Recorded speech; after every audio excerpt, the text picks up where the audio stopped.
On a freezing night in the Colorado frontier, a widow arrived at a stranger's ranch carrying not only a child, but a lifetime of grief.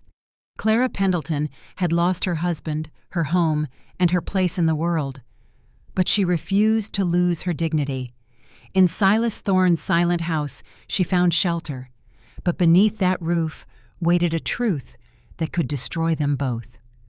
Stay until the final moment, because this is a story about a mother's courage, a wounded man's guilt, and the kind of compassion that can change the fate of an entire valley. If the story moved you, please support us with a like, leave a comment, share it, and subscribe for more meaningful Western tales. The rain didn't just fall in the Oak Haven Valley, it punished. It was late October, 1878. The Colorado sky was a bruised, bleeding purple, pouring down sheets of freezing water. Silas Thorne stood by the heavy glass window of his ranch house. He didn't sleep much anymore. Sleep was a quiet place, and quiet places were where the ghosts lived. Silas had enough ghosts to fill a small-town graveyard. He held a tin cup of coffee in his massive, calloused hand. The coffee had gone cold an hour ago. He drank it anyway. The bitter, muddy taste matched his mood. He was 38 years old. Most days he felt 60. The lines around his gray eyes were carved deep by wind, sun, and an unrelenting heavy guilt. He lived alone. He preferred it that way. The Oak Haven Ranch was massive, prosperous, and utterly silent. The ranch hands slept in the bunkhouse a quarter-mile down the ridge. Up here in the main house, it was just Silas and the ticking clock, and the memories of a man he had shot in the dark 4 years ago. A sudden sound cut through the howling wind, wood splintering, a horse screaming in a blind panic. Silas set the tin cup down on the windowsill. He didn't think. He just moved. He grabbed his oil lantern from the table. He snatched his Winchester repeating rifle from the rack by the door. You didn't walk out into a Colorado night unarmed. Not in this valley. Not with the kind of men who roam the edges of the frontier. He pushed the heavy oak door open. The wind slammed into him, nearly throwing him backward. He stepped off the porch. Mud instantly sucked at his leather boots, thick and freezing. Down by the main gate, a lantern was swinging wild and frantic. A stagecoach. The driver was already whipping the terrified horses, turning the heavy wooden rig around in the slick mud. He was fleeing, running back toward the safety of town, leaving something behind in the dark. Silas raised his lantern. The yellow light caught the driving rain, turning it into a curtain of silver glass. He leveled his rifle, his finger resting lightly near the trigger guard. And then he saw them. He lowered the rifle. He blinked. Once, twice. The rain didn't wash the image away. It wasn't a trick of the exhausted mind. It was a woman. She was soaked to the absolute bone. Her dark, sensible dress was heavy, dragged down by the mud. But she wasn't crying. She wasn't screaming for the cowardly driver to come back. She was standing dead still in the middle of the storm. Clutched fiercely against her chest, shielded beneath a thick wool shawl, was a bundle. A baby. And standing on either side of her, looking thoroughly miserable and chewing aggressively on the wet hem of her dress, were 2 goats. Silas stared. The sheer absurdity of the sight froze him for a half-second. A woman. A baby. 2 goats. Standing in a freezing squall at midnight. He closed the distance in long, ground-eating strides. He didn't ask her name. He didn't ask what in the hell she was doing out here, miles from civilization, with livestock and an infant. Questions were a luxury meant for dry people. Inside, he said. His voice was a gravelly rasp, unused to conversation. She looked up at him. Her eyes were sharp, dark, intelligent, and calculating. Even freezing to death, she was measuring him, reading him, deciding in a split second if the tall man with the rifle was more dangerous than the storm that was currently trying to kill her. The barn first, she said. Her teeth were chattering violently, but her voice was dead steady. She gestured down with her chin. For Daisy and Barnaby, they will freeze. Silas stared at her. He looked down at the goats. One of them bleated miserably at him. "Follow me," he said. He led them to the main barn. It was massive, dry. It smelled of sweet alfalfa, warm horseflesh, and oiled leather. He pointed to an empty double stall lined with fresh straw. The goats didn't need a second invitation. They trotted right in, shaking freezing water everywhere. "Now the house," Silas said. He didn't wait for her to argue. He reached out with his free hand and gently took the bundled infant from her tired arms. The baby was incredibly light, sleeping right through the chaos, lulled by the rhythm of the storm. The woman's arms stayed empty for a second. Her hands hovered in the air, a flash of pure panic crossing her face at giving up the child. Then she dropped her hands. She trusted his grip. She followed him across the muddy yard, up the wooden steps, and into the main house. Inside, the hearth was dying. Silas set the baby gently on the thick bearskin rug near the stones. He threw 3 massive oak logs onto the glowing red embers. He stoked it hard. The fire caught. Golden light flooded the room, pushing back the shadows. He turned to look at his guest. She was shivering uncontrollably now. The adrenaline of the abandonment was wearing off, leaving only the biting cold. She was young, maybe early 30s. She wasn't beautiful in a delicate, fragile way. She was striking, sharp, like a finely honed blade that had survived a war. "Sit," Silas commanded, pointing to the heavy leather armchair. "Take the blanket from the back of the sofa. Wrap up." He walked into the kitchen, poured fresh milk into a tin saucepan, set it over the cast-iron stove.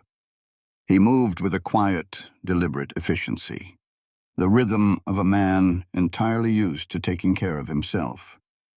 When he came back out, she was cocooned in the thick wool blanket. The baby was awake now, wide-eyed, staring at the dancing flames. Not crying, just watching the world. Silas handed her a warm cup of milk. "For the child." "Thank you," she said. She took the cup. Her fingers were raw, red, and trembling. He stood by the mantel. He watched her feed the baby. He watched the color slowly, painfully return to her pale cheeks. The silence in the room was heavy, but it wasn't hostile. It was the silence of survival. When the baby was full and finally dozing again, the woman shifted. She reached into the deep pocket of her wet dress. Her fingers trembled as she pulled out a small, tightly knotted handkerchief. She untied the damp fabric with her teeth. Inside was a single silver coin, a dime. She reached out from beneath the blanket. She placed the coin on the heavy oak coffee table between them. It made a sharp, definitive clink. Silas looked down at the coin. Then he looked up at her. His gray eyes narrowed. "What's that for?" "For the lodging," she said. She lifted her chin, meeting his gaze head-on. "For the dry hay the goats are eating. For the milk you just warmed." "I do not take charity, mister." "Thorne," he said quietly. "Silas Thorne. Mr. Thorne, I am Clara Pendleton. This is William, and I pay my own way. Always." Silas didn't touch the money. He stepped away from the fire.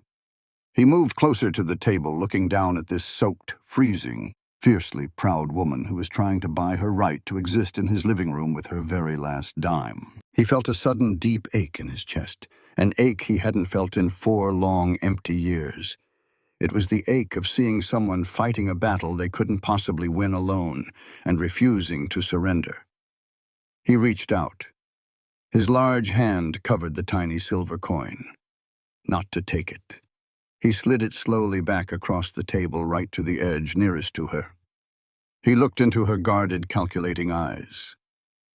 When he spoke, his voice carried the heavy, undeniable weight of a man who had seen too much of the world's dark side and was desperate to keep a little bit of the light alive. "Keep your money, Mrs. Pendleton," Silas said. His tone was soft, but laced with absolute iron. A person's dignity is not a commodity to be bought or sold. Not in this house. Clara stiffened. Her spine went rigid. "I said I do not take charity, Mr. Thorne. It strips a person of their worth." It creates a debt. This isn't charity, Silas replied. He leaned forward, resting his hands on the table. He held her gaze, making sure she heard and understood every single word. Listen to me clearly, Silas said, his voice rhythmic and steady. In a storm like the one howling outside that window, your life, the child's life, and even the lives of those two stubborn animals out in my barn, they all hold equal weight in the eyes of survival. We offer sanctuary because it is a fundamental human duty. It is what we owe one another as equals on this earth. Clara stared at him. Her hand hovered in the air over the silver dime. We help each other, Silas continued, leaving no room for argument. Because compassion is a human right, not a financial transaction. Your worth as a woman or as a mother is not measured by your ability to pay for basic kindness. You are safe here tonight because you are a human being who needed a door to open. And I am a human being who had the power to open it. That is the beginning, and that is the end of the ledger. The fire popped loudly in the hearth, sending a shower of orange sparks up the chimney. Clara looked down at the coin. Then she looked up at Silas Thorne, this tall, graying rancher with the haunted eyes and the gravelly voice. She had traveled all the way from the East Coast. She had fully expected the West to be full of ruthless men, transactional men, men who only valued what they could take from you, or what you could pay them. Slowly her fingers lowered. They closed around the cold silver coin. She pulled her hand back, slipping the money deep into her pocket. "Thank you, Mr. Thorne," she said quietly. The fierce guard in her dark eyes didn't vanish entirely. She was too smart for that. But it lowered, just a fraction. "You take the bedroom down the hall," Silas said. He turned away quickly, before she could see the heavy, familiar guilt pooling in his own eyes. "I'll sleep right here in the chair." He walked to the window and looked out at the punishing, endless rain. He had just told her that a door opening was the beginning and the end of the ledger. It was a lie.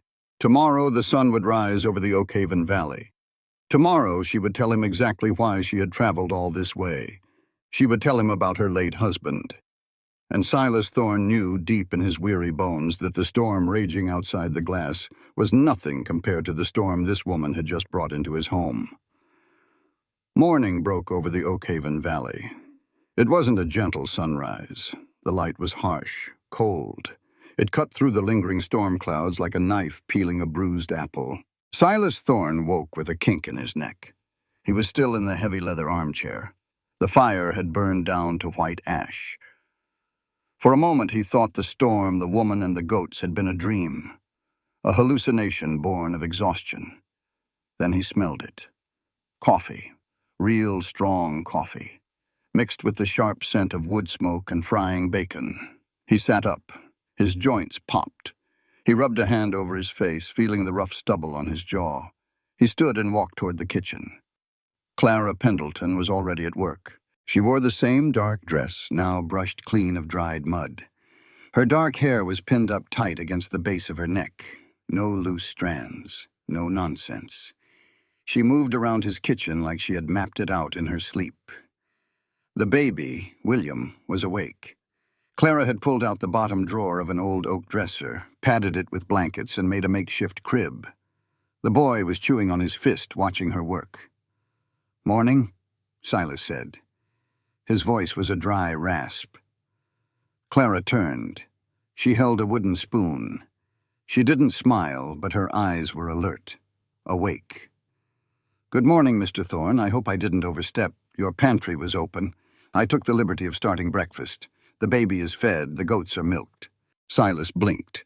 He looked at the iron stove. The coffee was boiling. The bacon was sizzling. He looked back at her. Most folks who survived a midnight flood spent the next day staring at the wall, not Clara. She had simply reset the board and started playing again. "You didn't overstep," Silas said. He walked to the cupboard, pulled down 2 tin mugs, and poured the coffee. He handed her one. She took it. "Thank you." "You sleep at all?" he asked. "Enough." She took a sip. Black, no sugar. I need to get my bearings today. I have paperwork to review.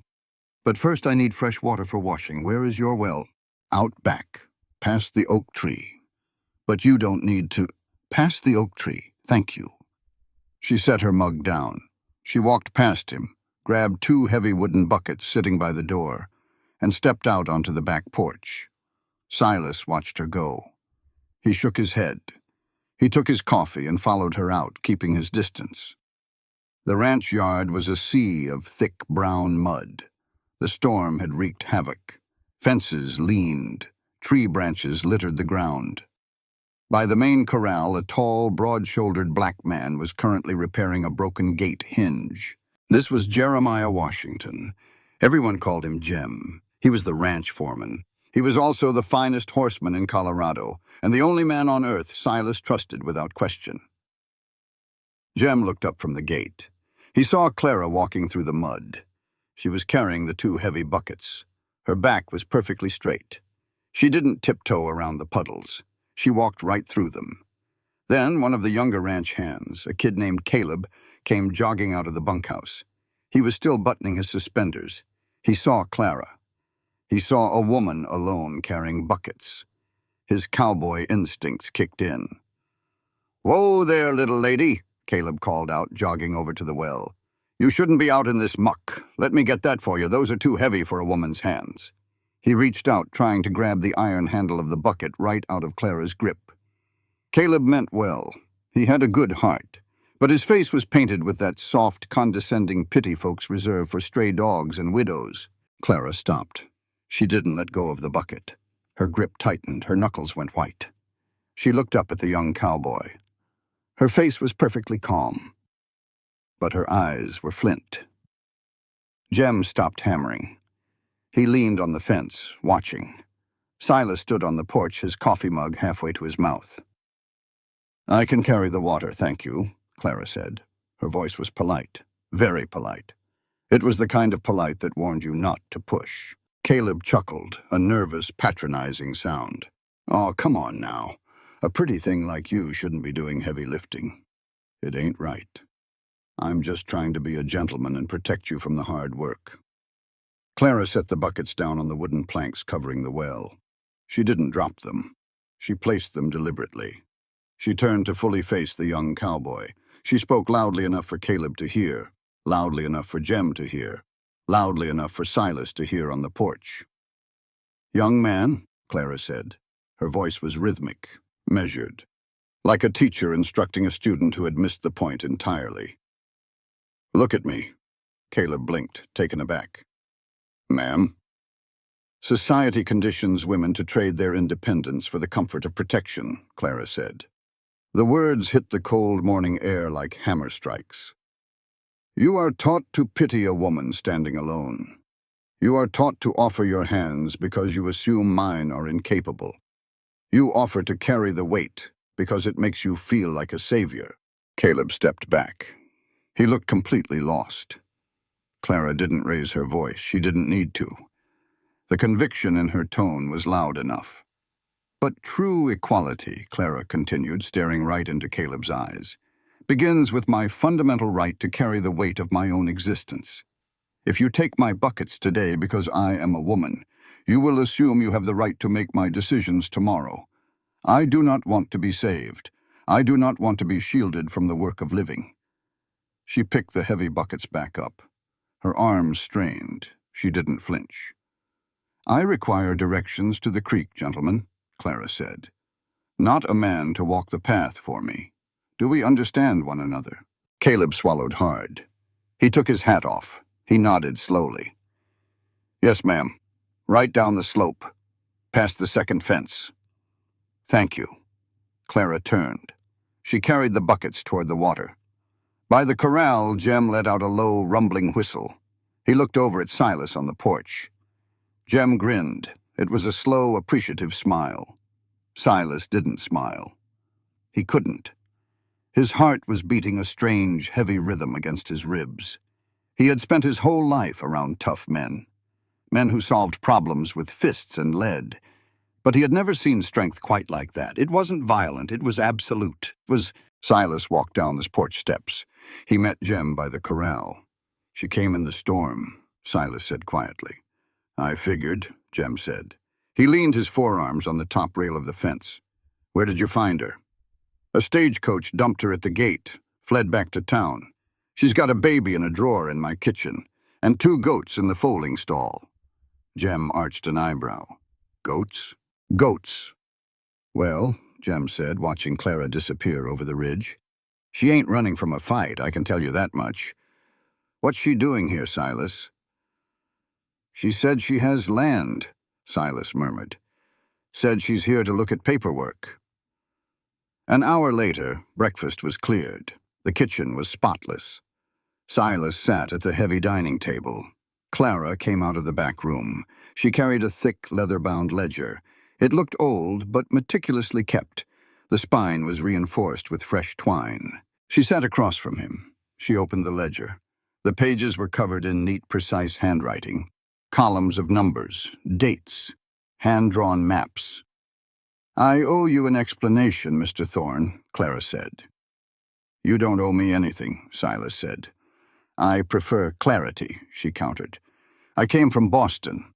I took the train as far as it went, and then I bought a ticket on that terrible stagecoach. I am here because my husband bought a parcel of land in this valley." Silas nodded slowly. The valley was opening up. Homesteaders were bleeding in from the east. It made sense. "He came ahead of me," Clara continued. Her voice lost a little of its rhythm. It went flat, guarded.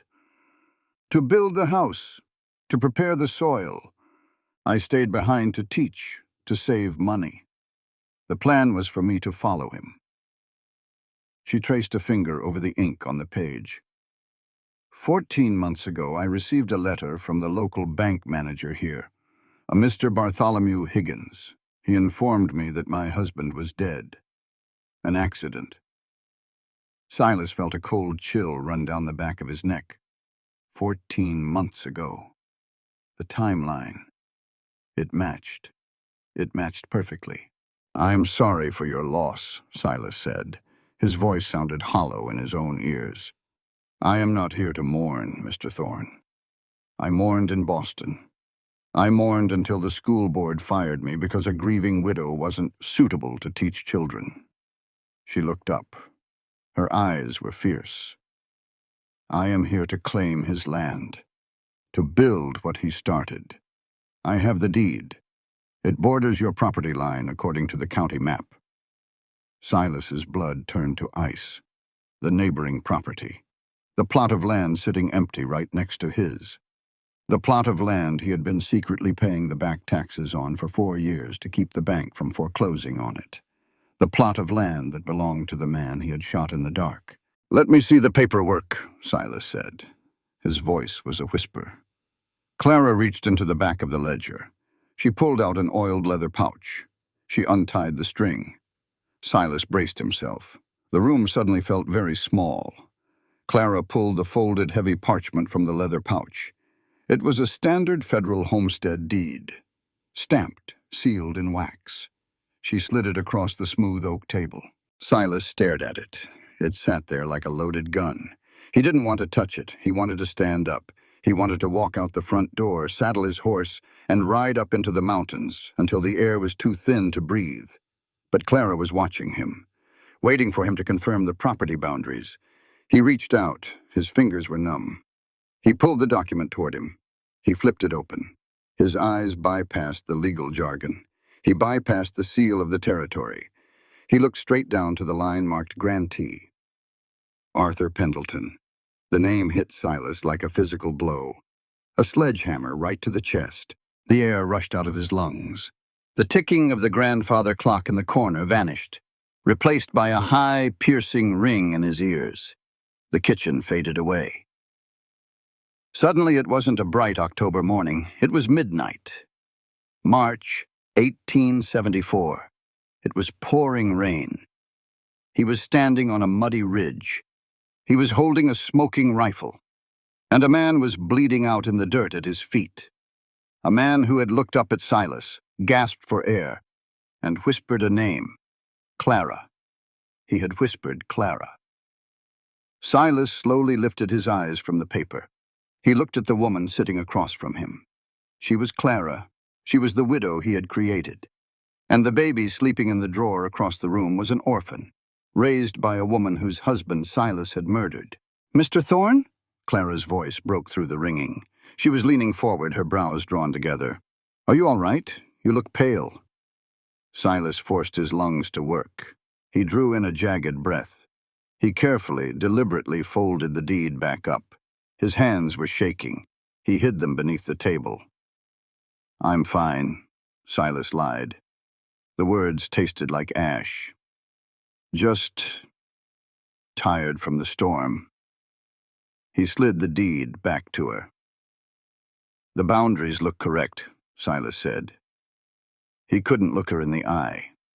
He looked at the bridge of her nose. "It's the East Ridge. Good soil. Water access." "Thank you," Clara said. She put the deed away. She was smart. Too smart. She noticed his shift in demeanor. She saw the sudden wall slam down. But she didn't press him. Not yet. "I need to check the fence line," Silas said abruptly. He stood up. The chair scraped loudly against the floorboards. "Storm likely took down the northern wire. Make yourself at home. Stay as long as you need to." He didn't wait for her to answer. He grabbed his hat from the peg by the door. He walked out. He didn't go to the fence line. He walked straight to the barn. He went past the stalls, past the goats chewing quietly. He went to the dark, empty tack room in the back. He shut the heavy wooden door behind him. Silas leaned his back against the rough pine wall. He slid down until he hit the dirt floor. He pulled his knees up. He buried his face in his hands. He couldn't breathe. The guilt was a living, breathing thing inside his chest. It was clawing its way out. 4 years of silence. 4 years of living like a ghost, punishing himself for being a fool. Bartholomew Higgins, the banker, had sent him a frantic message that night. Cattle rustlers, armed men at the East Ridge. Silas had gone out alone. He saw a shadow running. He yelled for the man to stop. The man kept running. Silas fired. Only later did he find out the man had no gun. Only later did he find a surveyor's notebook in the dead man's pocket. It was a setup. Higgins wanted Arthur dead, and Silas had pulled the trigger. The barn door opened. Light spilled across the dirt floor. Silas looked up. Jem stood in the doorway. The big foreman held a pitchfork in one hand. He looked down at Silas sitting in the dirt in the dark. Jem didn't look surprised. He stepped inside and pulled the door shut behind him. "She ain't just a stray, is she?" Jem asked softly.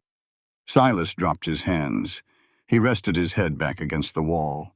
He stared at the ceiling. "Her name is Pendleton," Silas whispered. Jem went perfectly still. The pitchfork hit the dirt with a dull thud. Jem knew. He was the only one who knew the whole truth about that night. Jem had helped Silas carry the body back to town. Jem had seen the surveyor's notebook. Jem had watched Silas bury the truth to protect the town from a scandal, and then bury himself in guilt.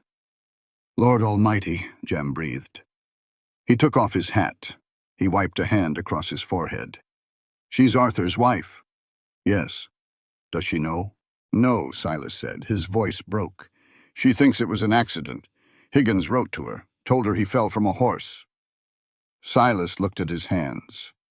They were large, calloused, capable of building a ranch, capable of taking a life. "I can't tell her, Jem," Silas said. Panic edged into his voice.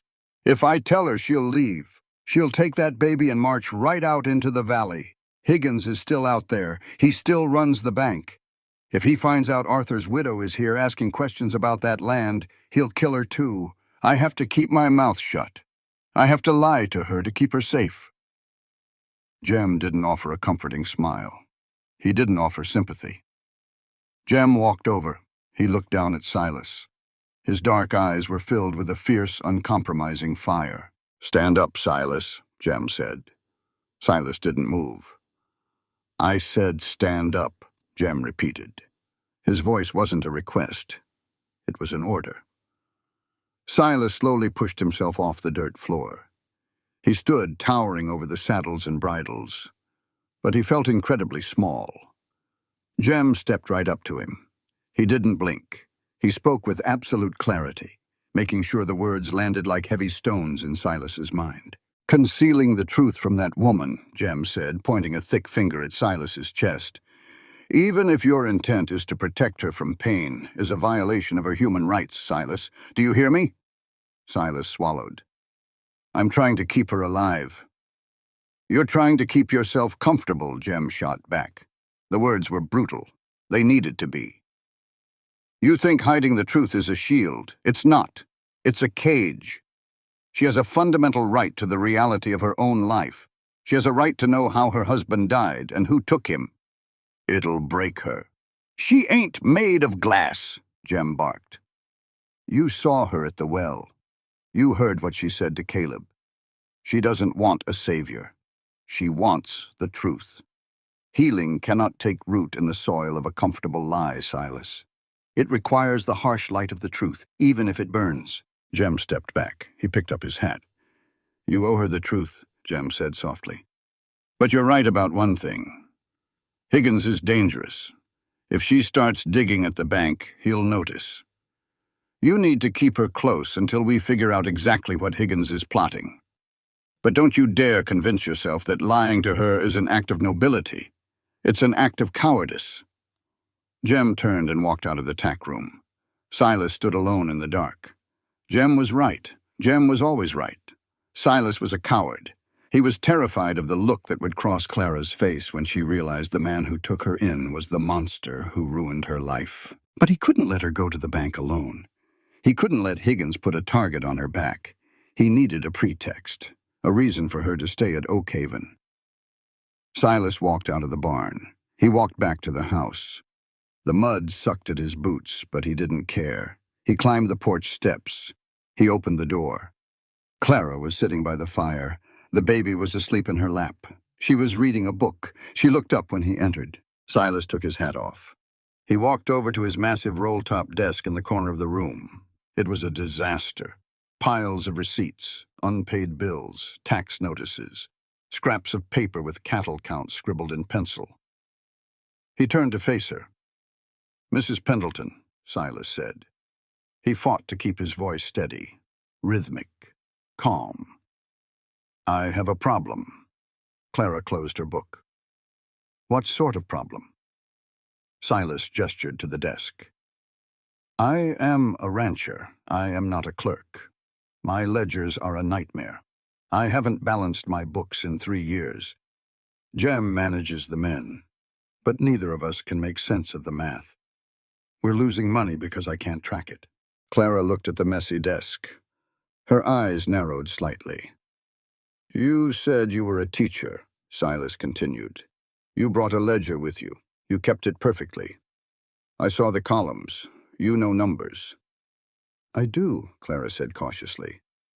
"I want to hire you," Silas said. He stepped forward. "Not as charity. As an employee. I need a bookkeeper. I'll pay you a fair wage. Room and board included. You can stay here, in the main house where it's warm for the boy. You can manage my accounts while you figure out what to do with your husband's land." Clara didn't answer immediately. She looked at Silas. She looked deep into his gray eyes. She was searching for a trap, searching for pity. "I require a proper desk," Clara said finally. Her tone was strictly business. "I require my own ink and paper, and my working hours will accommodate the feeding schedule of my child."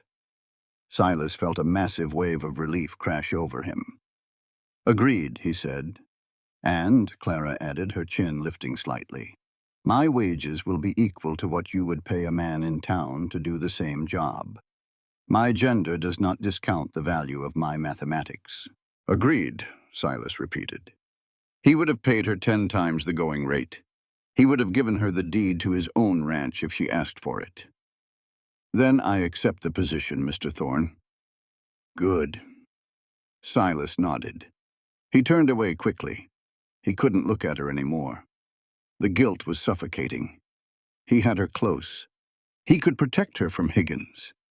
But as he stared out the window at the clearing sky, Silas knew the truth. He wasn't just protecting her from the banker. He was locking himself in a house with the one woman who had the power to destroy him. And sooner or later, she was going to open the wrong drawer. She was going to read the wrong ledger. The storm outside had passed, but the real storm was just beginning. The books were a disaster. Silas had not lied about that. Clara sat at the massive oak desk. She cracked the spine of the heavy 1875 ledger. Dust puffed into the air. The pages smelled of old tobacco and damp paper. The numbers were scrawled in thick, angry pencil marks. Silas kept his accounts the way a man fought a war. Desperate, messy, just trying to survive the month. She went to work. She sharpened her pencils. She uncorked her black ink. She ruled neat, straight lines down a fresh sheet of paper. She began moving the chaos into order. For 3 days, the ranch fell into a rhythm. Clara worked at the desk. William slept in his padded drawer by the fire. Silas stayed outside. He rode the fences. He branded the late calves. He chopped wood until his shoulders ached. He did everything he could to avoid the house, to avoid her. But numbers tell a story, and Clara was a very good reader. It happened on a Thursday afternoon. She was cross-referencing the bank drafts from the spring of 1874. She found a recurring withdrawal, $22.50, paid every 6 months, paid directly to the county tax assessor. She traced the parcel number. Her breath caught in her throat. Her pen stopped moving. It was the East Ridge, her husband's land. For 4 years, someone at Oakhaven had been paying the property taxes on Arthur Pendleton's empty homestead, keeping it in good standing, keeping it out of the hands of the bank. Clara stood up. She took the receipt. She walked out the back door. The wind was cold. The mud in the yard was finally drying into hard, cracked ruts. Silas was by the chopping block. He swung a heavy iron splitting maul. A thick round of pine split cleanly in two. "Mr. Thorne?" Clara called out. Silas stopped. He lowered the maul. He turned to face her. His chest heaved. Sweat stood out on his forehead despite the chill.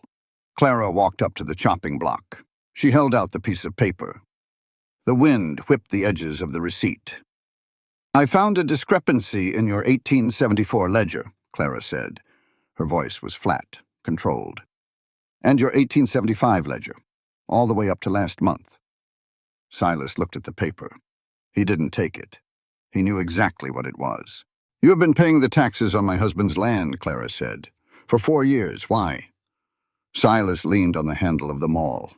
He looked past her. He looked out toward the East Ridge, rising up against the gray sky. His heart hammered against his ribs.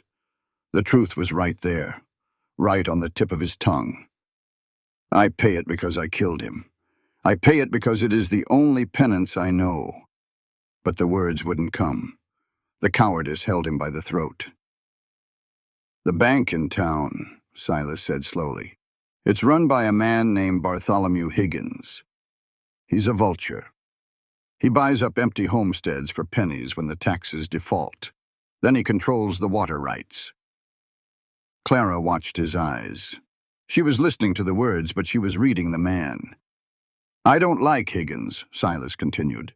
His voice gained a little gravel, a little strength. It was a lie, but only a half-lie. "I don't want his bank owning the land right next to my cattle. I paid the taxes to keep the valley clear of him. I respect the sweat of homesteaders. I don't respect bankers." Clara stared at him for a long, quiet moment. She saw the tension in his jaw. She saw the way his knuckles were white around the handle of the maul. She knew he was hiding something. The math didn't fully add up. A rancher losing money didn't pay another man's taxes just out of spite. But she also saw the exhaustion in his eyes. "I see," Clara said finally. She folded the receipt. "I will add the sum to the debt I owe you. It will be repaid." "There's no debt," Silas said sharply. "I keep the ledgers now, Mr. Thorne," Clara replied. "I say what the debt is." She turned and walked back to the house. Silas watched her go. He raised the maul and brought it down on a piece of wood so hard the handle nearly snapped in his hands. That evening the air shifted. After supper, the main house was quiet. Silas sat in his armchair, nursing a glass of whiskey he didn't really want. Clara was cleaning the chalkboard she had found in the attic. There was a knock at the door. It was Caleb, the young ranch hand who had tried to carry her water buckets. He stood on the porch, twisting his hat in his hands. He looked nervous. "Come in, Caleb," Silas said. Caleb stepped inside. He didn't look at Silas. He looked at Clara. He pulled a folded piece of paper from his coat pocket. It was crumpled and dirty. "Ma'am," Caleb muttered. He cleared his throat. "Miss Clara, I got this letter from the freight company down in Denver about a saddle I ordered, but He stopped. His face turned bright red. Clara set her rag down. She walked over to him. She didn't look at him with pity. She looked at him with absolute respect. "You need someone to read it to you," Clara said softly. "Yes, ma'am," Caleb whispered. "I don't know my letters. Most of the boys in the bunkhouse don't. Jem tries to help us out with the contracts, but, well, a man feels like a fool not knowing what he's signing his own name to." Clara took the letter. She read it to him. It was a simple delay notice. Caleb thanked her profusely and turned to leave. "Caleb?" Clara called out. He stopped. "Ma'am? Come back tomorrow night, after supper. Bring anyone else from the bunkhouse who wants to learn. I have chalk. I have a board. I am a teacher." Caleb's eyes widened. "You'd do that? Teach us to read?" "I would." The next night, 5 men showed up. Big, rough men. Men who broke wild horses and slept in the dirt. They sat on the floor of Silas's living room. They looked at the chalkboard like it was a loaded cannon. Jem stood in the doorway, his arms crossed. Silas stood in the shadows by the kitchen, watching. Clara stood by the board. She wrote the alphabet in neat, sharp letters. She turned to face the men. "Some folks will tell you that reading is a luxury," Clara began. Her voice was rhythmic, clear. It filled the room. "They will tell you that a working man only needs his hands and his back." She pointed to the board with a piece of chalk. "They are lying to you," Clara said. The men went dead silent. Clara looked at Caleb, then at Jem, then briefly into the shadows at Silas. "Literacy is not an aristocratic privilege meant only for the East Coast," Clara stated, her words dropping like heavy stones of truth. "The ability to read your own labor contracts is a basic human right. The ability to read a bank loan or a property deed is the only shield you have in a world run by paper." She tapped the chalkboard. Smack, smack. "When you are educated, no man can rob you of your sweat and dignity with a fraudulent piece of paper. An ignorant man is a man who can be owned by a clever signature. I will not allow any man in this room to be owned. We start with the vowels." In the shadows, Silas felt his chest tighten. He looked at this woman. She had lost her husband. She had lost her job. She had been dumped in the mud, and here she was, forging armor for men who had nothing. Jem caught Silas's eye across the room. Jem nodded slowly. The message was clear. "She's stronger than you think, Silas. Stop hiding the truth." Silas looked down at his hands. Tomorrow. He would start finding the truth tomorrow. He had to know exactly what Higgins did before he confessed to Clara. The mud in the Oakhaven Valley, finally baked dry. Clara packed her leather ledger into her satchel. She tied her bonnet tight beneath her chin. It was Tuesday. She was going into town. Silas stood by the wagon. Jem held the reins of the team. Jem was driving her. Silas wouldn't let her go alone. "The bank is on Main Street," Silas said. He checked the cinches on the horses. He was stalling. "Higgins will be there. Don't let him push you into signing anything today. Just look at the records." "I know how to handle a bank manager, Mr. Thorne," Clara said. She climbed up onto the wagon seat next to Jem. Silas stepped back. "I've got business in the hills. I'll see you both back here by sundown." Jem snapped the reins. The wagon rolled out. Silas didn't go back to the house. He saddled his roan gelding. He rode in the opposite direction of town. He rode toward the jagged foothills in the north. He was hunting a ghost. 4 years ago, the night Arthur Pendleton died, a deputy sheriff had ridden out to Oak Haven, a man named Miller. Miller had delivered the frantic message from the town. Rustlers, armed men on the East Ridge. Miller quit the badge 2 weeks after the shooting. He moved up into the hills, bought a nice little cabin. A man living awfully well on a retired deputy's empty pockets. Silas rode hard. The wind bit at his face. He found Miller's cabin around noon. Smoke curled from the stone chimney. Silas dismounted. He didn't knock. He kicked the wooden door open. The hinges screamed. Miller was sitting at a small table eating beans from a tin plate. He was a weasel of a man. Thin hair, shifty eyes. He jumped up, knocking his chair backward. His hand flew toward the pistol on his hip. Silas was faster, much faster. In one fluid motion, Silas drew his heavy Colt revolver and leveled it right at Miller's chest. The hammer clicked back. The sound was loud in the small room. "Hands on the table, Miller," Silas growled. Miller froze. He slowly raised his hands and placed them flat on the sticky pine wood. He swallowed hard. "Silas, it's been a long time."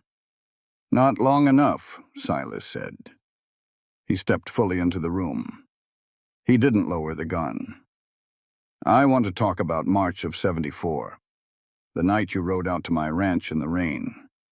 Miller's eyes darted toward the window. "I just delivered a message, Silas, that's all. Doing my job." "Who gave you the message?"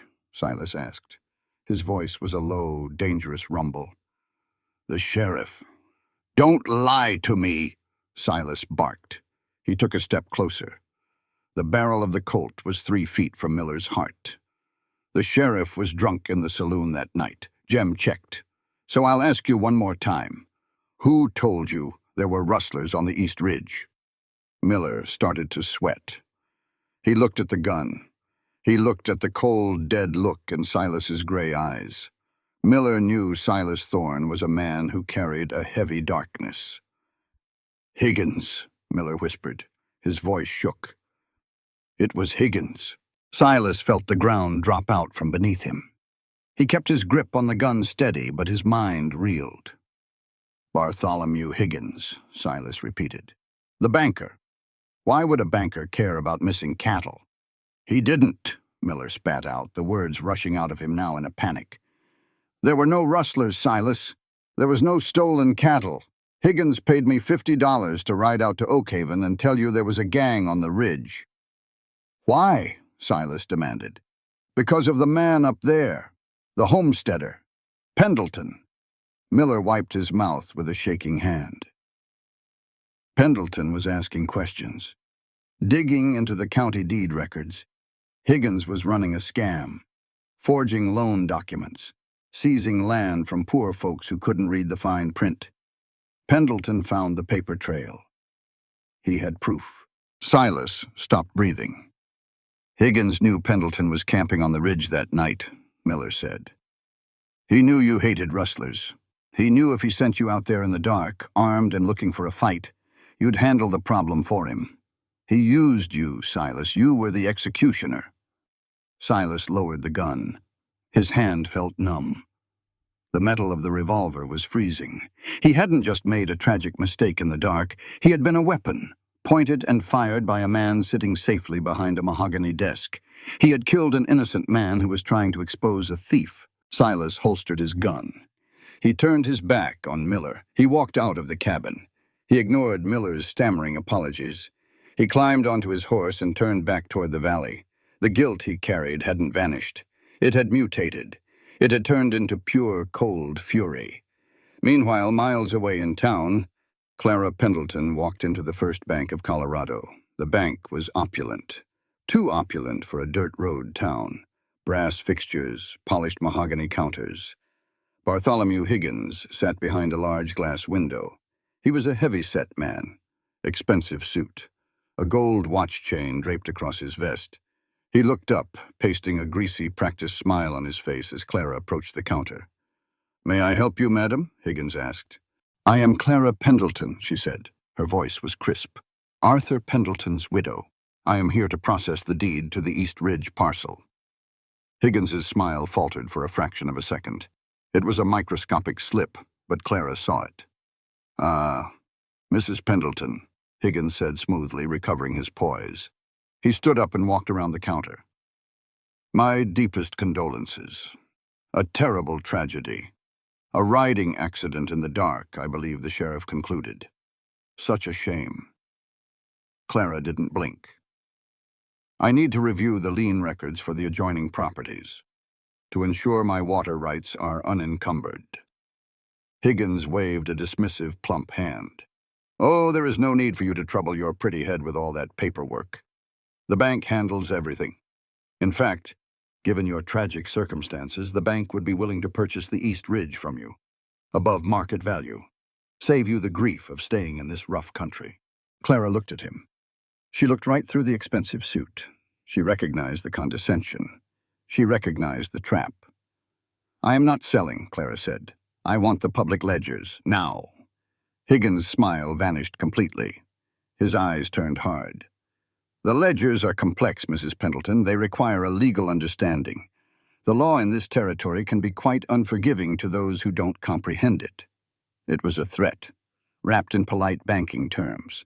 Clara stood her ground. She didn't raise her voice. But the temperature in the room seemed to drop 10 degrees. "Mr. Higgins," Clara said. Her words were rhythmic and precise, cutting through the quiet bank like a scalpel. "Respect for the law is only valid when the law serves justice."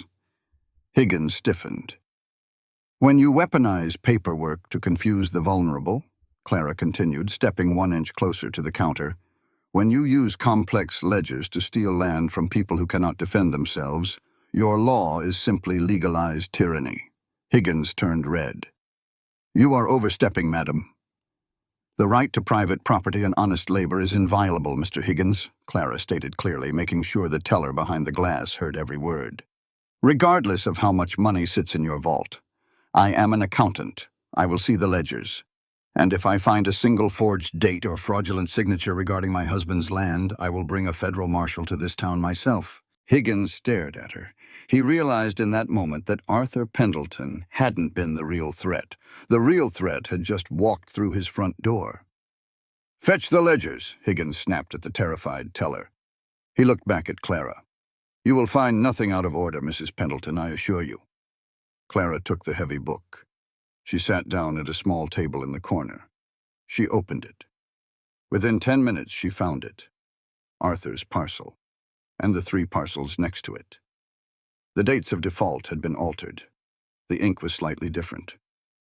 A different hand. Arthur had found this. That was why he died. Clara closed the book. She stood up. She walked out of the bank without another word to Higgins. Jem was waiting by the wagon. He took one look at her face. "You found something," Jem said. "I found a motive," Clara said. She climbed up onto the wagon seat. Her hands were shaking, not from fear, but from a terrifying, righteous anger. "My husband didn't fall off a horse, Jem. He was murdered." Jem snapped the reins. "Let's get back to the ranch." They rode back in silence. The sun began to dip behind the mountains, painting the sky the color of dried blood. 2 wagons, 2 riders. Coming back to Oakhaven. Both carrying heavy, explosive truths. The truth of the motive, and the truth of the weapon. And when those 2 truths finally collided, nothing in the valley would ever be the same again.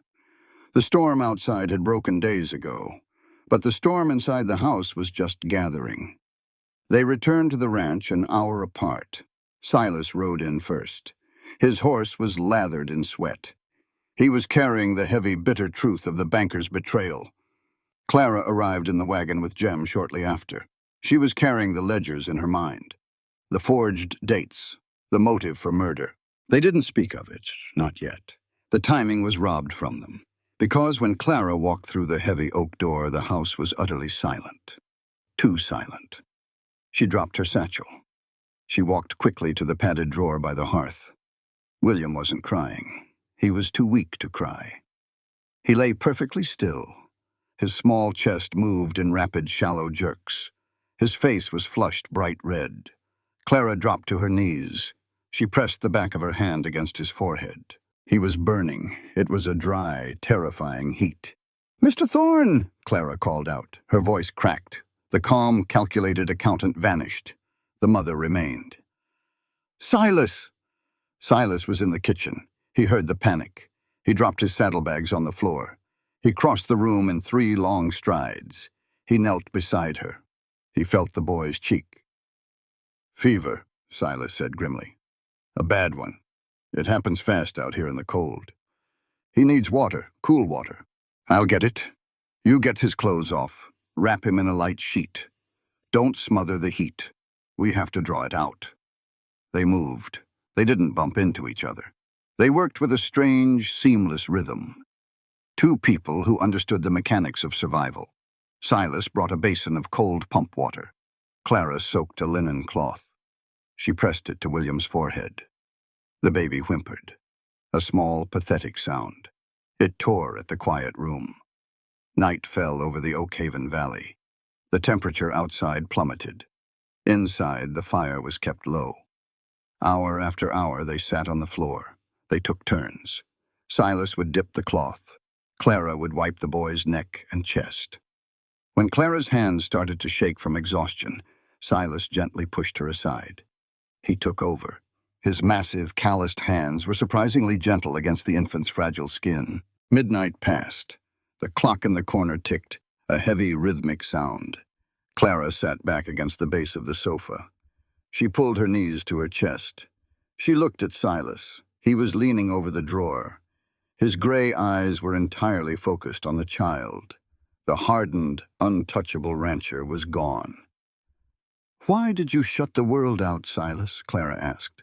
The quiet of the room made the question safe. "You are a good man. You care for your hands. You took us in. But you live in this house like it is a tomb." Silas didn't stop wiping the boy's brow. He didn't look up.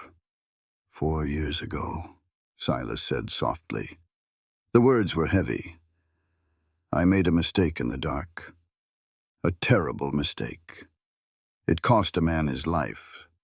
I thought if I cut myself off, if I stopped living, it would balance the scales. It was a coward's math." Clara watched him. "And did it? Balance the scales?" "No." Silas finally looked at her. The shadows danced on his face. "It just made the world a little darker. For me, and for everyone around me." "I know about dark worlds," Clara whispered. She rested her chin on her knees. "When the letter came about Arthur, the world stopped. People in Boston didn't know what to do with a young widow. My grief made them uncomfortable. They stopped inviting me to dinner. The school board asked me to resign. They said the children needed a cheerful influence. 14 months. I sat in a rented room, utterly alone." She looked down at William. "Until I got on the train," she continued. "A woman in the next car died of consumption. She left him behind. Nobody wanted him. They were going to leave him at an orphanage in St. Louis. I took him. I didn't have money. I didn't have a plan. But I couldn't leave him alone in the dark." Silas reached out. He rested his large hand gently on the baby's chest. He felt the heartbeat. It was slowing down. The rapid, frantic fluttering was settling into a steady, rhythmic thump. The skin beneath his hand was cooling. The sweat had broken. "The fever broke," Silas breathed. Relief washed over his face, erasing 10 years of age. "He's going to be all right." Clara let out a long, shaky breath. She closed her eyes. A single tear escaped, cutting a clean line down her exhausted face. Silas carefully lifted William from the damp sheets. He wrapped the sleeping boy in a dry, warm blanket. He didn't hand the child back to Clara immediately. He held the baby against his broad chest. He rocked him just slightly. He looked across the dying fire at Clara.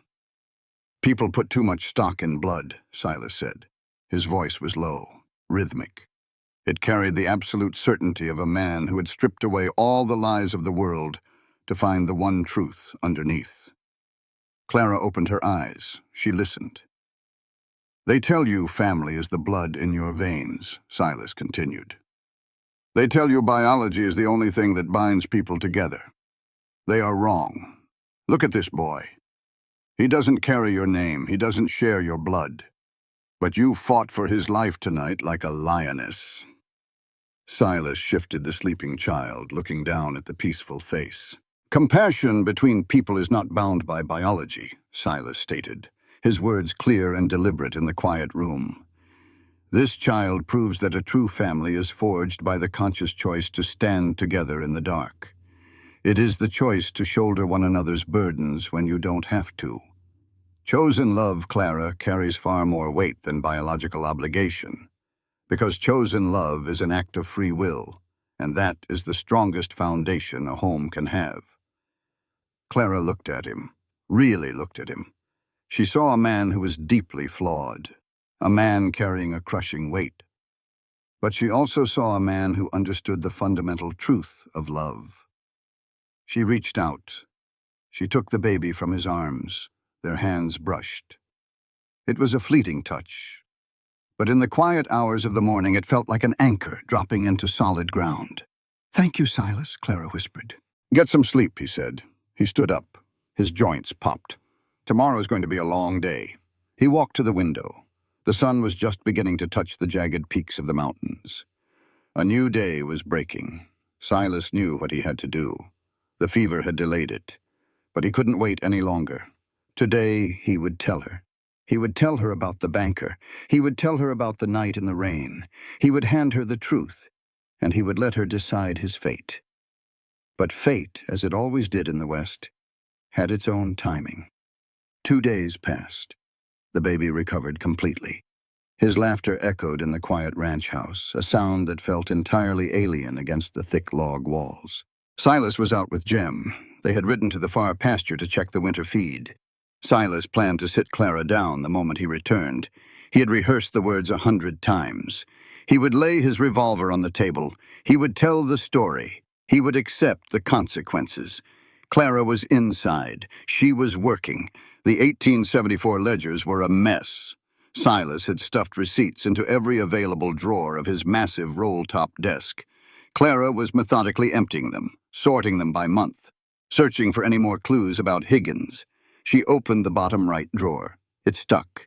She jiggled the brass handle. It pulled out an inch, then jammed hard against the wood frame. Clara frowned. She knelt on the floor. She pulled the drawer completely out and set it on the rug. She reached her hand into the empty cavity of the desk. Her fingers brushed against something. Wood. But not the back panel. It was a false bottom. A thin slat of pine wedged tightly above the runner. Clara pressed upward. The wood gave way with a soft click. It dropped into her hand. Hidden in the shallow space above the drawer was a small black leather book. It wasn't a ledger. It was a personal journal. The leather was worn soft from use. A leather strap bound it closed. Clara sat back on her heels. She knew about privacy. She knew a gentleman's journal was his own mind on paper. But Silas Thorne was tied to Bartholomew Higgins, and Higgins was tied to her dead husband. The rules of Boston society did not apply in a house built on secrets. She untied the strap. She opened the book. The pages were filled with Silas's sharp, slanted handwriting. She thumbed through the pages. Most were short entries. Weather notes, cattle counts, sleepless nights recorded in single sentences. She flipped back. She looked for the year. 1874. She found the month, March. Her eyes scanned the dates. March 10th, March 12th. Then she stopped. March 15th, 1874. The handwriting on this page was different. It wasn't neat. The ink was smudged. The letters were pressed so hard into the paper they nearly tore through to the other side. Clara began to read. "I rode out to the East Ridge. Higgins sent word. Rustlers in the dark. It was raining. I saw a man running. I called out. He didn't stop. I fired my rifle. One shot. Clara's breath hitched. The room suddenly felt entirely devoid of air. Her eyes locked onto the ink. She couldn't look away. He fell. I ran to him. He was unarmed. There were no cattle. There was only a man in the mud. He looked up at me. He was bleeding out of his chest. He gasped for air. He said one word before he died. He said, "Clara." Clara stopped reading. The journal slipped from her fingers. It hit the floor with a dull thud. She didn't scream. She didn't cry. Her mind, usually so organized and clear, shattered into 1,000 jagged pieces. Silas. Silas didn't just pay the taxes out of spite against a banker. Silas didn't just feel guilty for not stopping Higgins. Silas pulled the trigger. The man who had taken her in. The man who had warmed milk for her child. The man who had stood in this very room 2 nights ago and spoken so beautifully about compassion and truth. He was the monster in the dark. He was the reason she spent 14 months staring at a wall in Boston. He was the reason Arthur was buried in a wooden box on a lonely ridge. Clara stood up. Her movements were mechanical, precise. The cold shock insulated her from the crushing weight of the grief. She walked into the bedroom. She pulled her trunk from beneath the bed. She opened it. She began folding her clothes. She packed the ledger. She packed the baby's blankets. She strapped William tightly to her chest in his wool sling. She walked out of the house. She didn't look back. She marched to the barn. She grabbed the lead ropes for Daisy and Barnaby. The goats bleated, confused by the sudden urgency. She led them out into the yard. She was going to walk to town. She didn't care about the mud. She didn't care about the distance. She was going to find the federal marshal.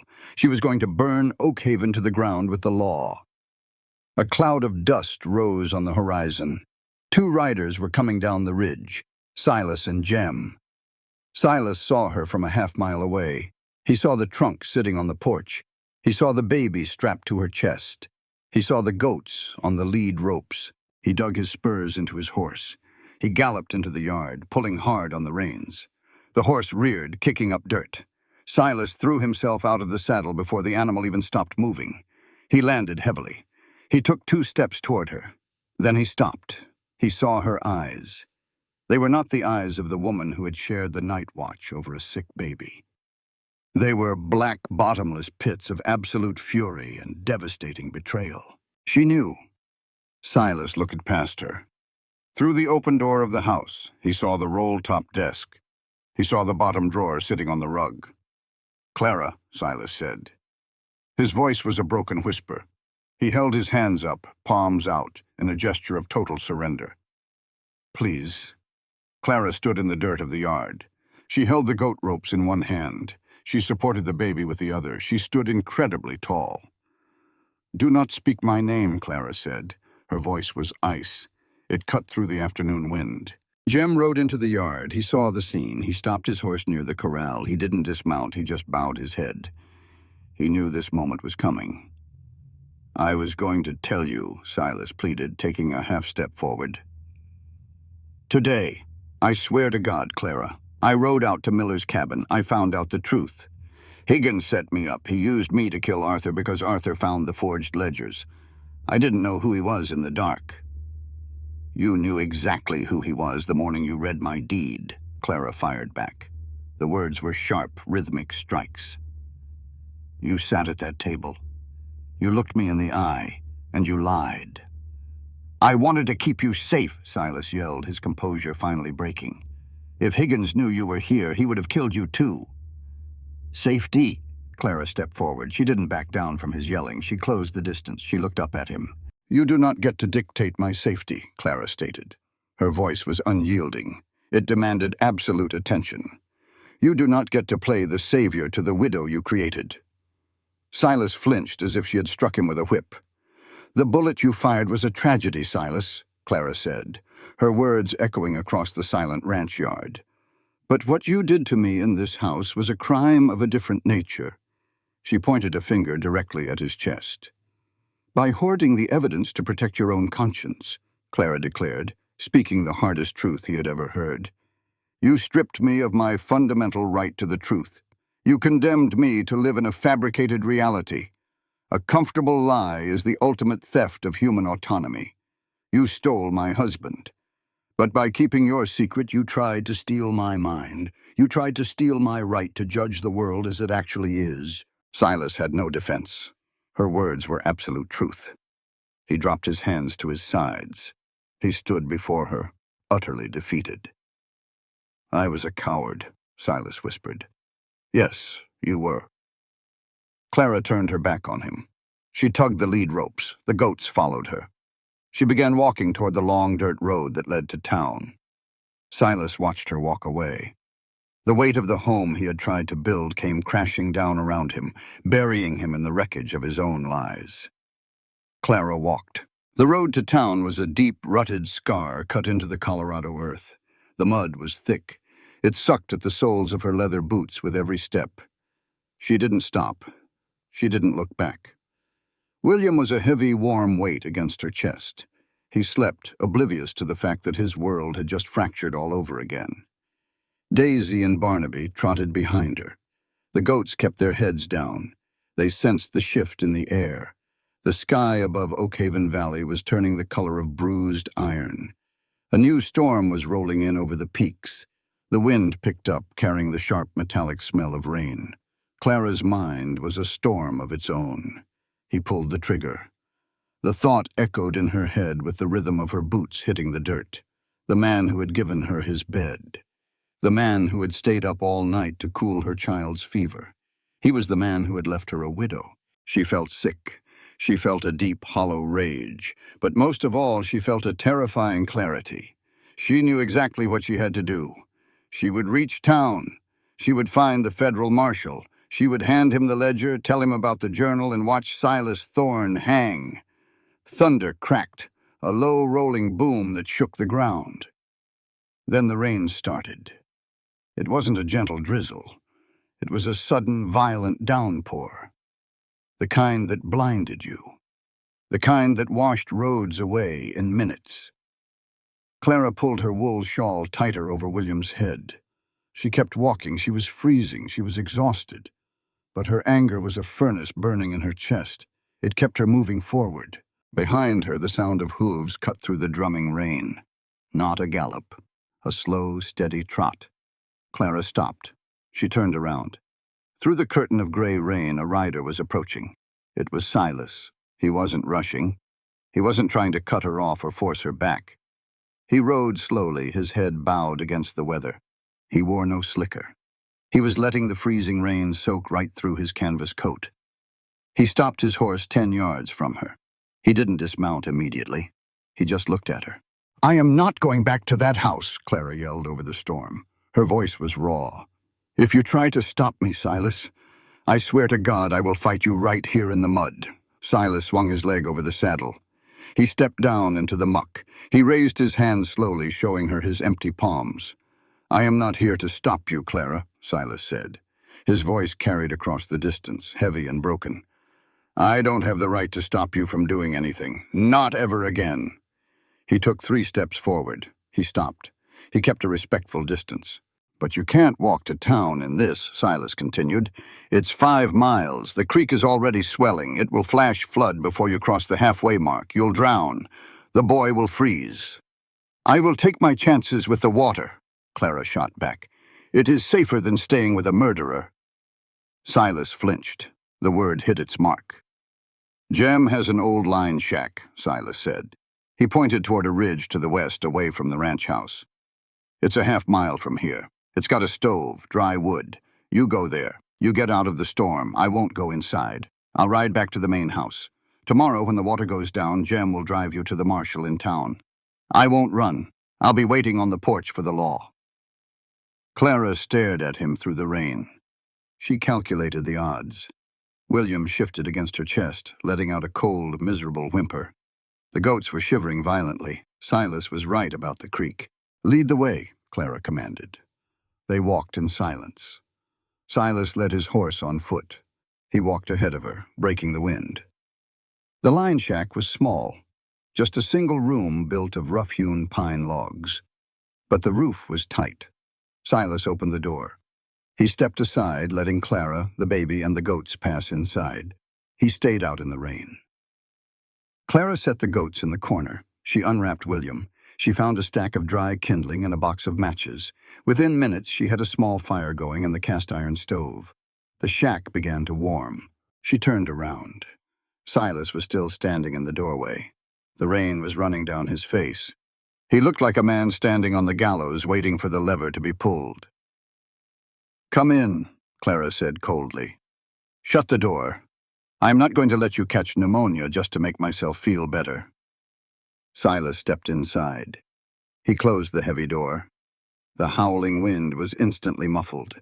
The only sound was the crackle of the fire and the rain drumming on the tin roof. Silas didn't move toward the heat. He stood dripping by the door. He reached down to his hip. He unbuckled his heavy leather gun belt. The big Colt revolver sat heavy in its holster. He pulled the belt off. He walked slowly toward the small wooden table in the center of the room. He laid the gun belt on the wood. He pushed it across the table, toward Clara. "The gun is loaded," Silas said. His voice was a flat, rhythmic rumble. "The hammer is down." Clara looked at the weapon. Then she looked at his eyes. "What is this, Silas?"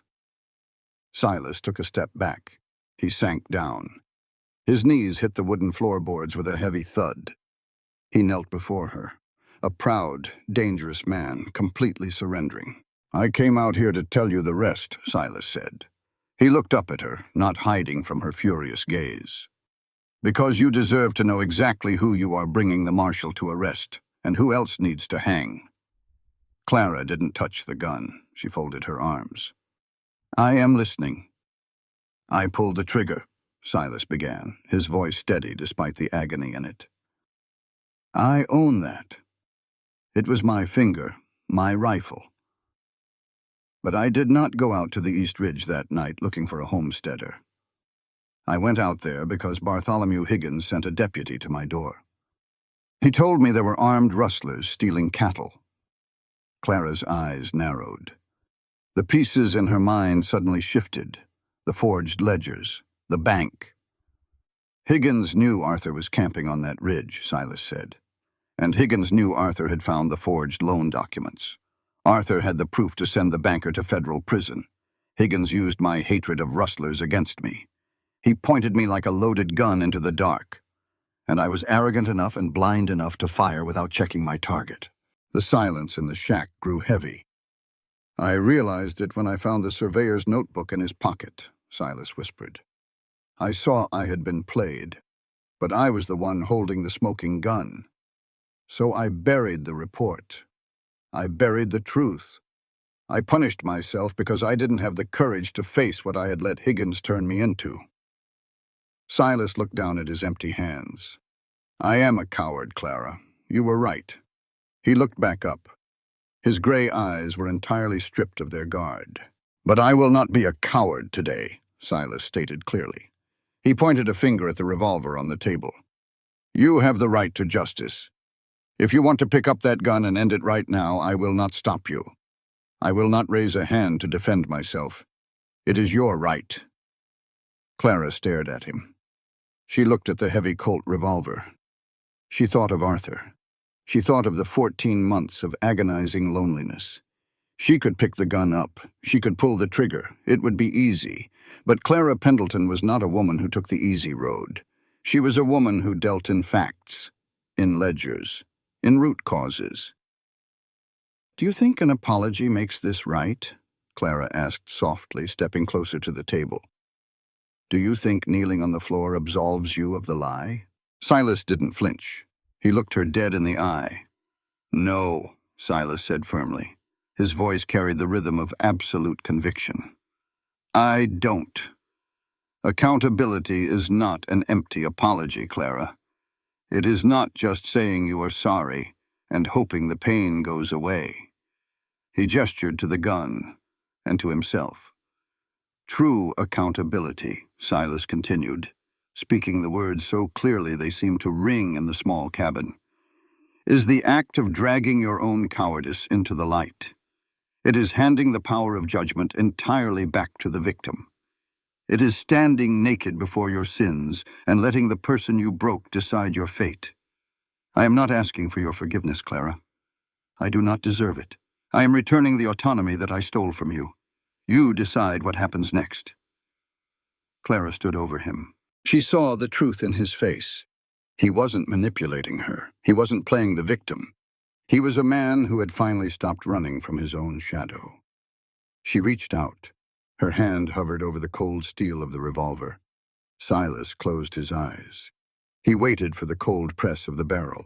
He waited for the loud crack that would finally quiet the ghosts in his head. Clara picked up the gun. She felt its heavy, lethal weight. She looked at Silas kneeling on the floor. Then she looked past him toward the window, toward the town, toward the bank. Silas was the bullet. But Higgins was the man who aimed the gun. Clara flipped the revolver in her hand. She grabbed the barrel. She held the heavy wooden grip out toward Silas. Silas opened his eyes. He stared at the gun being offered back to him. He looked up at Clara, completely stunned. "Get up, Mr. Thorne," Clara commanded. Her voice was no longer furious. It was forged steel. "Clara, I said get up." She thrust the gun toward him. "You do not get the luxury of a quick death. You do not get to check out of this ledger early and leave me to face Bartholomew Higgins alone." Silas slowly stood up. He didn't take the gun, he just stared at her. "Higgins sent you to kill my husband because Arthur had proof," Clara said, her mind working furiously now, snapping the puzzle pieces together. "Arthur was meticulous. If he found forged ledgers, he wouldn't just look at them, he would copy them. He would hide the evidence.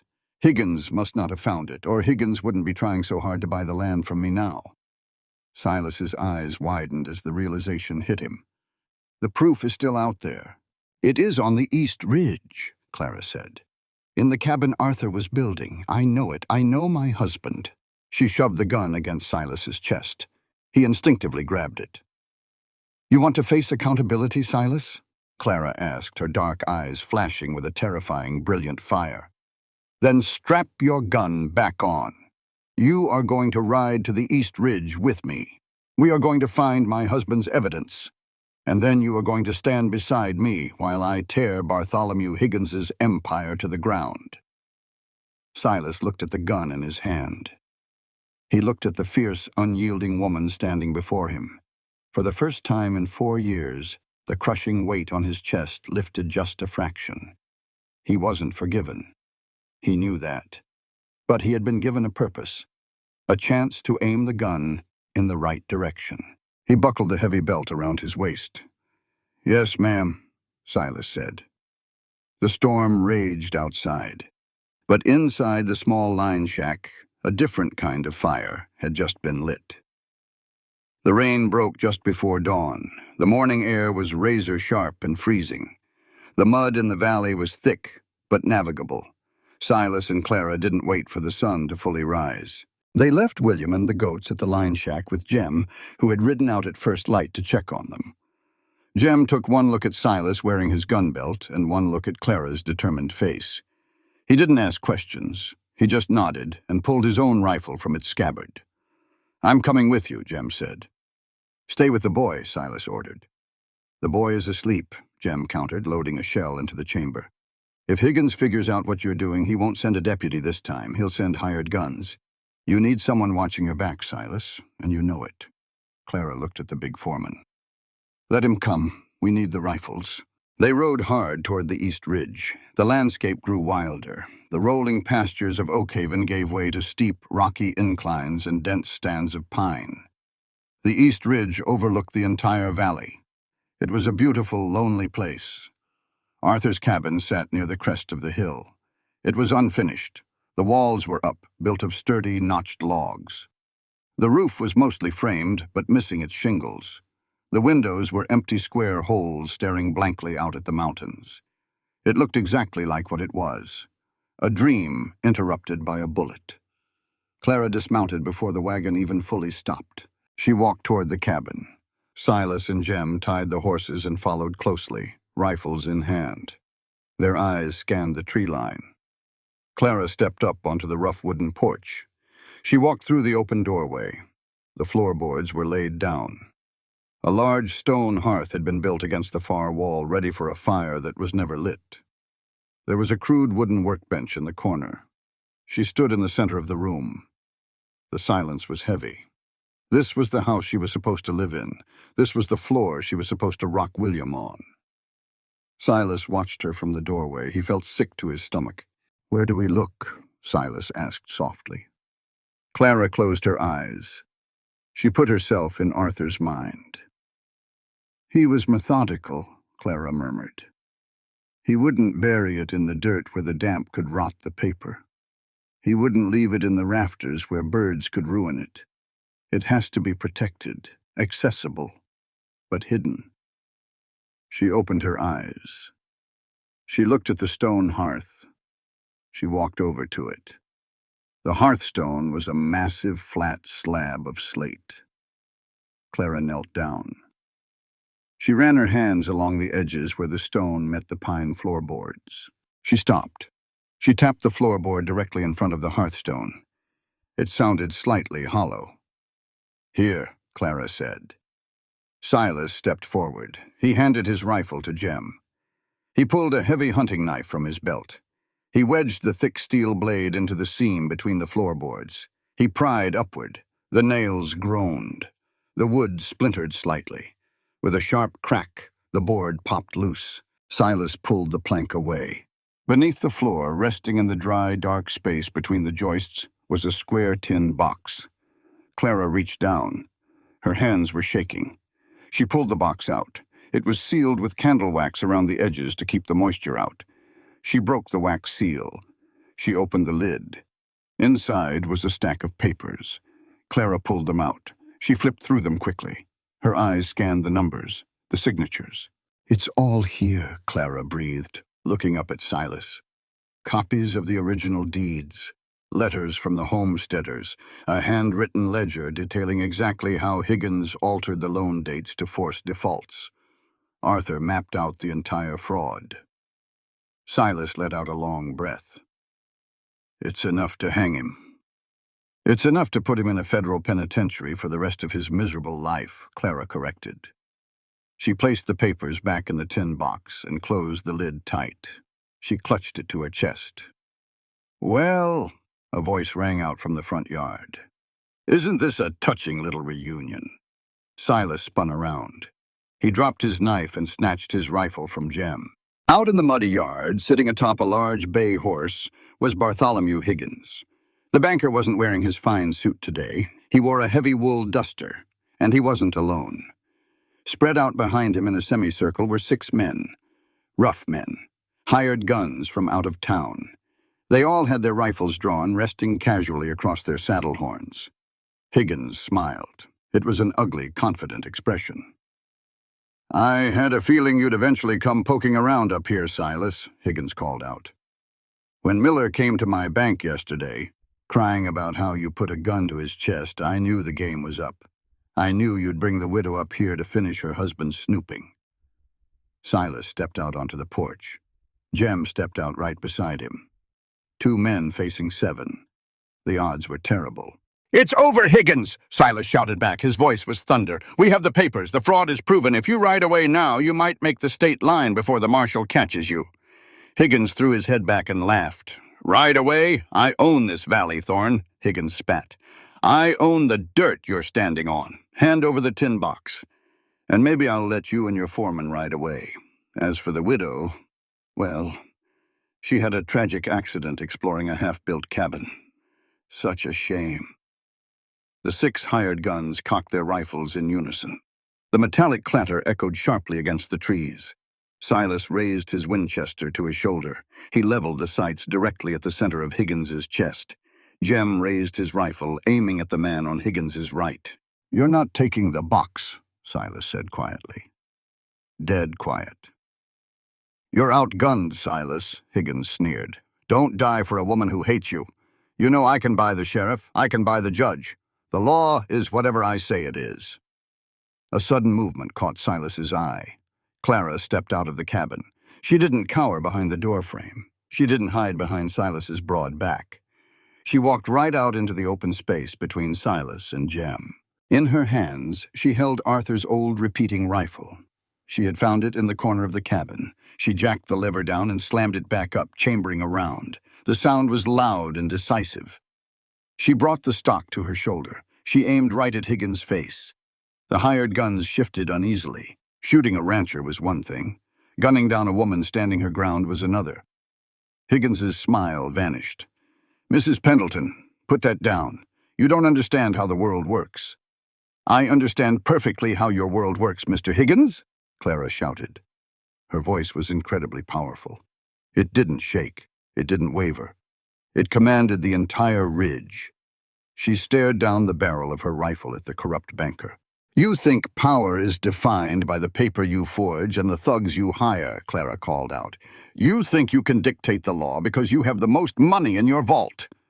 She stepped 1 inch forward, right to the edge of the porch. "But you are wrong," Clara declared, her words striking with educational clarity and absolute defiance. "The true strength of a civilized society does not rest in the barrels of your guns or the depths of your pockets. It rests upon the dignity of ordinary people who are willing to stand up and bleed for what is right." Higgins glared at her, his face turning an ugly shade of purple. "You think you can bury us?" Clara continued, her voice echoing off the pine trees. "But the truth you try to bury in the dirt today will be the exact gavel that sentences you tomorrow. We are walking out of here with this evidence.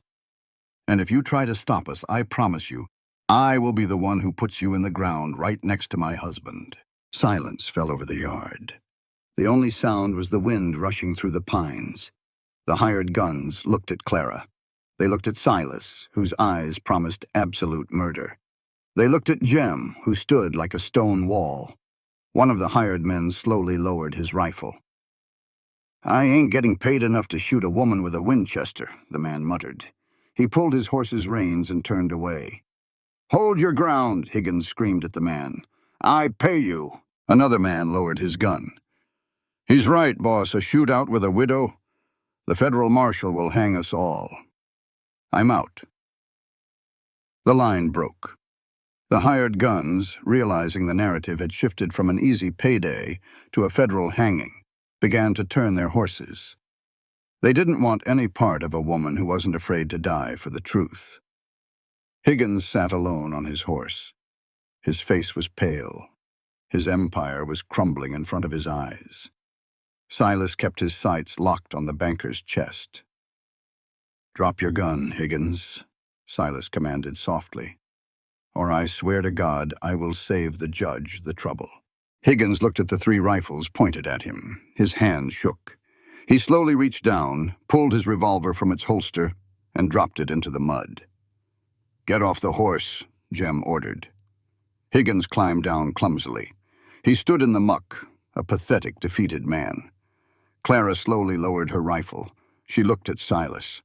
Silas looked back at her.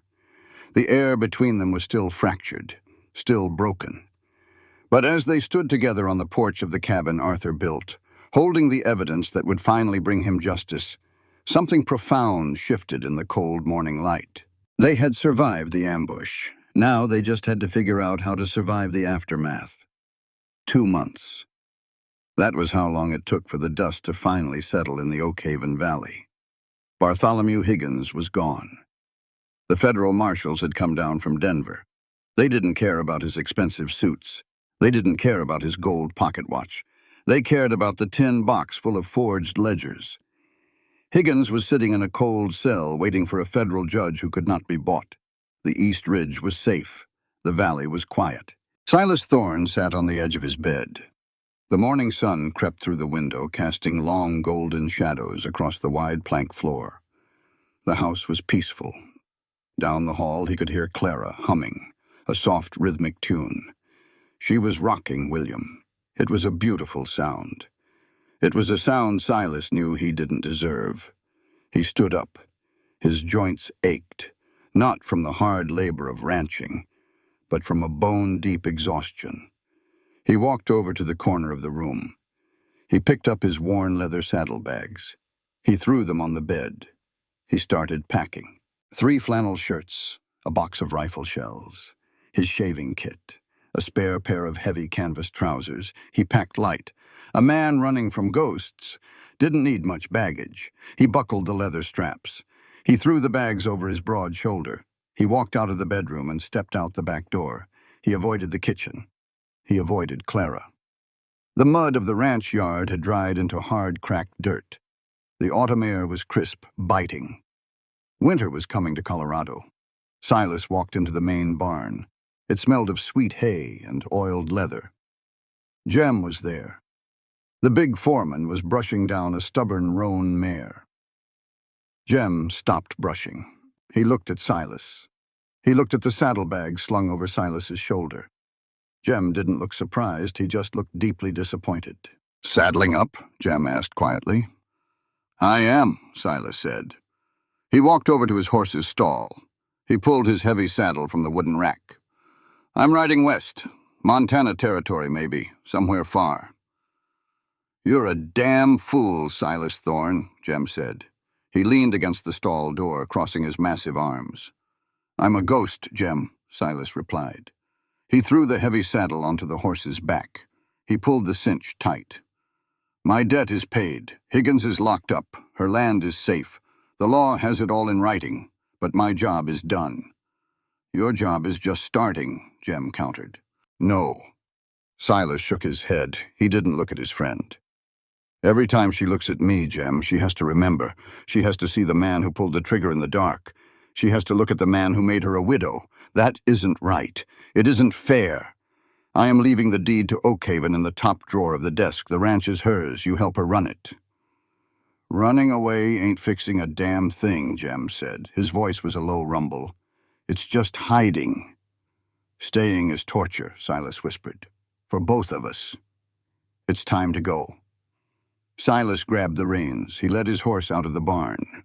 He walked toward the main gate, the wooden archway that marked the boundary of Oakhaven. He kept his head down. He just needed to clear the fence. Once he was on the main road, it would be easier. He didn't make it to the road. Clara was waiting for him. She stood dead center in the middle of the gateway. She wore a simple wool dress. Her hair was pinned back tight against the wind. Baby William was strapped to her chest in a thick cotton sling. Daisy and Barnaby, the two goats, were happily chewing on the tall weeds right next to the fence posts. Clara didn't look angry. She didn't look sad. She looked entirely resolute, like a mountain that had decided it was never going to move. Silas stopped his horse. He stood 10 feet away from her. "Morning, Clara," Silas said. His voice was thick, rough. "Where exactly do you think you are going, Mr. Thorne?" Clara asked. "Away," Silas said. He looked down at the dirt. "It's time. I didn't authorize a departure. I keep the ledgers, remember?" Silas let out a heavy, tired sigh. "Clara, please, don't make this harder than it already is. I gave you justice. I gave you the truth. But I can't give you back what I took. You need a clean slate. You need peace. I am the dirt on that slate. If I stay, I will only ever be a reminder of your pain." Clara didn't step aside.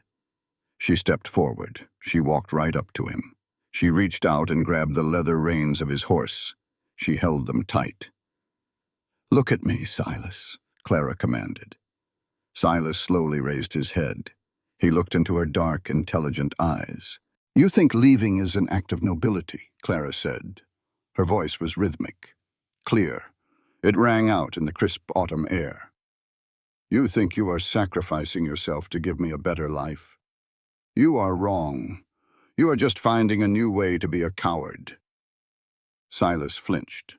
The words stung, but he knew she had the right to say them. "Listen to me," Clara continued.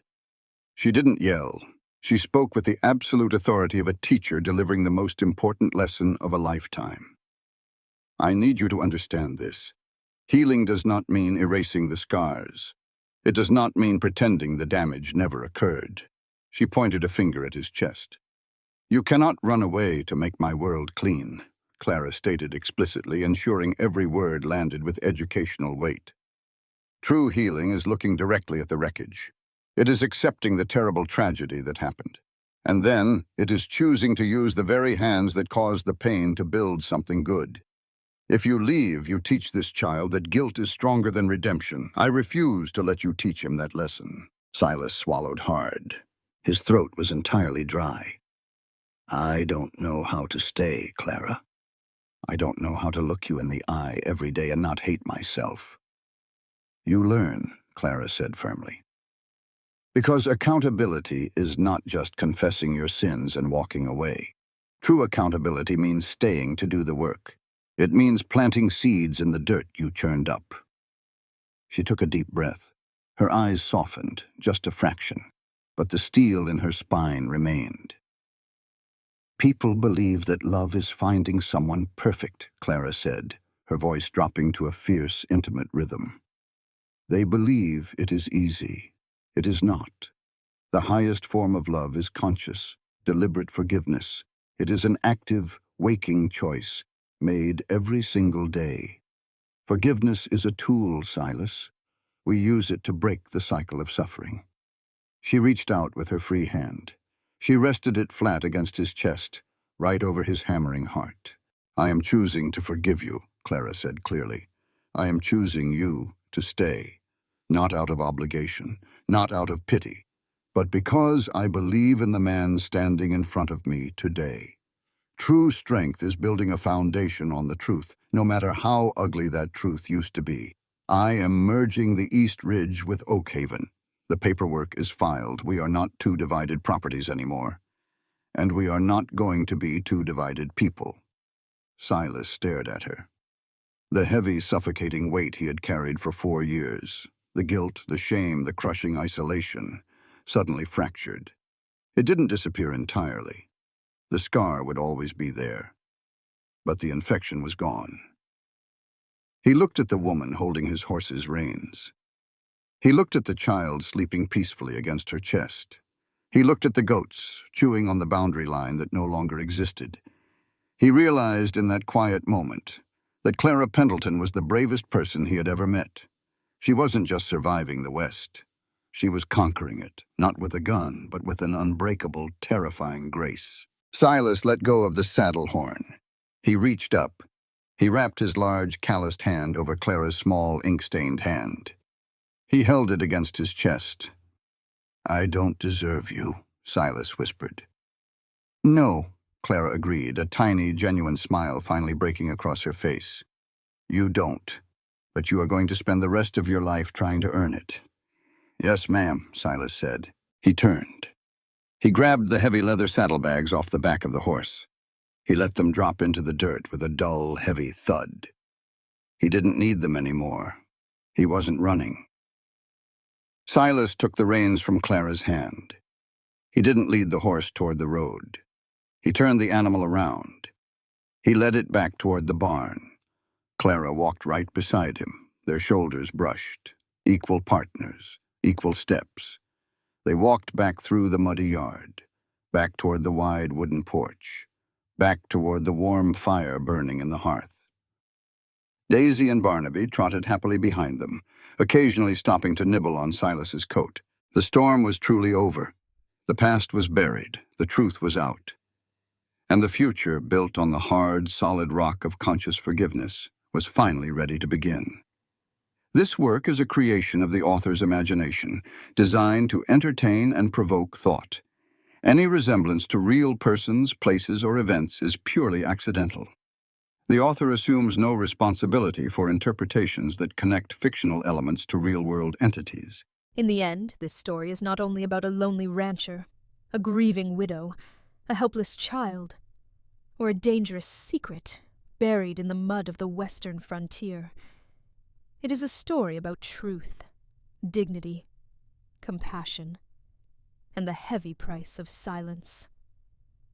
Silas Thorne teaches us that guilt cannot be washed away by hiding from the world. No matter how far a man runs, no matter how quiet his house becomes, the truth will always find its way to the door. Clara Pendleton teaches us that strength does not always come with a gun, a loud voice, or a hardened heart.